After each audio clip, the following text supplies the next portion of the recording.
Deep inside the southern West Virginia coalfields lies the town of Mullens, West Virginia. Once known as the western end of the Virginian Railway's electrified route, today the town sees only diesel locomotives. Mullens features Elmore Yard, a once busy coal classification yard. Now a shadow of its former self, Elmore Yard sees only a dozen or so Norfolk Southern coal trains every week. At its heyday, the Virginian Railway had numerous mine spurs branching out of Mullens, heading into the Winding Gulf coalfields to the east and the Guyandotte coalfields to the west. These lines, along with the famous Princeton Deepwater District main line, allowed Mullens and Elmore Yard to flourish. Nowadays, the Princeton Deepwater District main from Princeton to Elmore is mothballed, while the rest of the line to Deepwater is operated by a short line called the Kanawha River Railroad. We'll see more of that operation in another video. The only line that has seen a revival of sorts is the Guyandotte River branch to the west, which is only seeing more traffic because of the aforementioned closure of the southbound main to Princeton.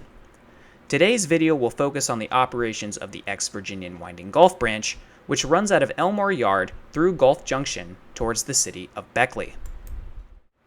Now, it's time for a little context. I like coal trains. Why? I guess it's because of the volatility of the business. A mine operating daily, processing thousands of tons of coal, may close suddenly and never reopen again. Clinchfield Coal's Moss No. 3 mine and prep plant come to mind. This makes coal trains interesting to me because you never know when they'll stop running. This also makes shooting lines like the Winding Gulf branch interesting.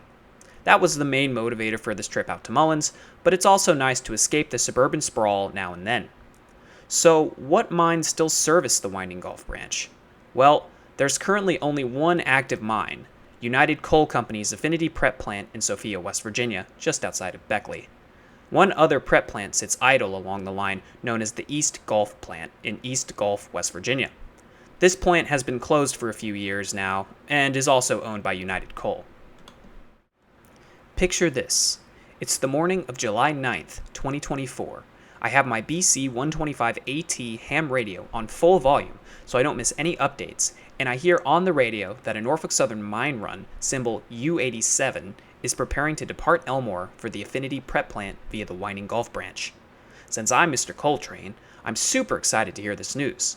I quickly gather all my rail fanning need-tos and run out the door ready to chase this guy. Here's how the day went. We start the chase at a small home I rented for a few days. How do you start a chase in a building? Well, this building happens to be adjacent to Elmore Yard, so I can see all trains entering or leaving. Thankfully, I remembered to record some radio audio of him preparing to depart. Without that radio, I would have been lost. Once I heard the news, I jumped in the car with some friends and we prepared to follow him east. I was planning to wait for him at Gulf Junction, where the Winding Gulf branch splits from the main, but got held up by some poorly timed road construction. The Affinity Mine Run, running under the symbol U87, ended up departing Elmore before we started driving, so Gulf Junction was no longer an option anyway. Thankfully, like most coal branches, they run slowly, so we were able to get ahead of him at the town of Corinne, West Virginia. Here I am, standing on Lace Street in Corinne, West Virginia, as I get my first shot of Norfolk Southern train U87. Isn't it super rare? Yeah, but nobody... It's very out of the way. That's fair. Just don't make sudden NS Affinity Mine Run, heading towards a mine.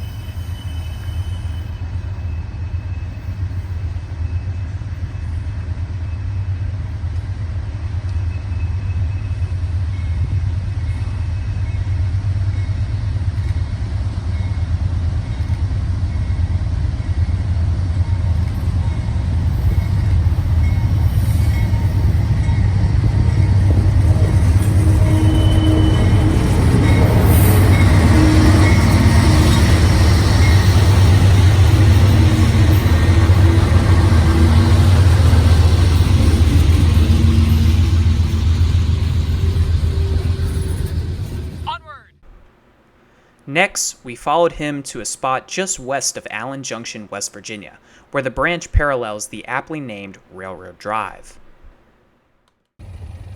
Affinity Mine continued.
We then had to race ahead of him to beat him to the West Virginia 16 grade crossing so to not get stuck waiting for him to pass.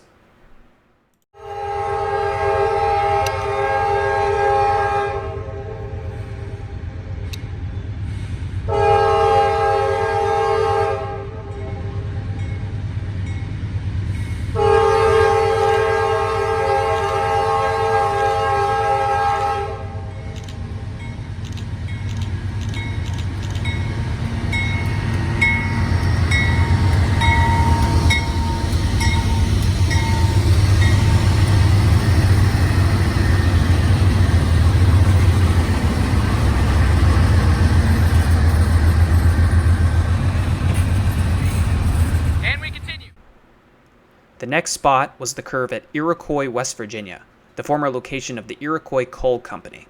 Of course, nothing survives from that coal company today.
Head south, then slight right.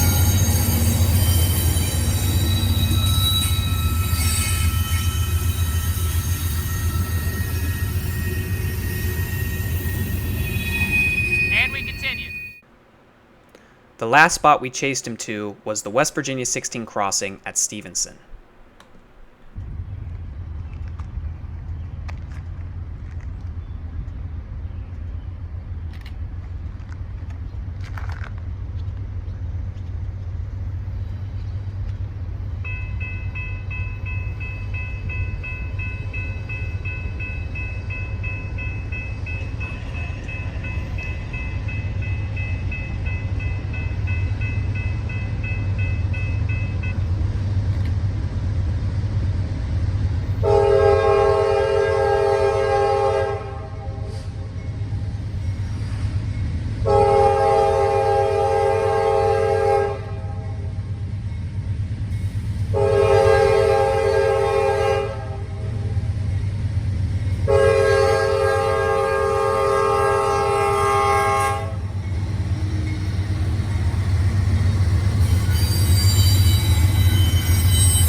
Once we got to Stevenson, remember, I was with some non-train crazy friends, I promised we'd split off and go to Beckley to do some rock climbing.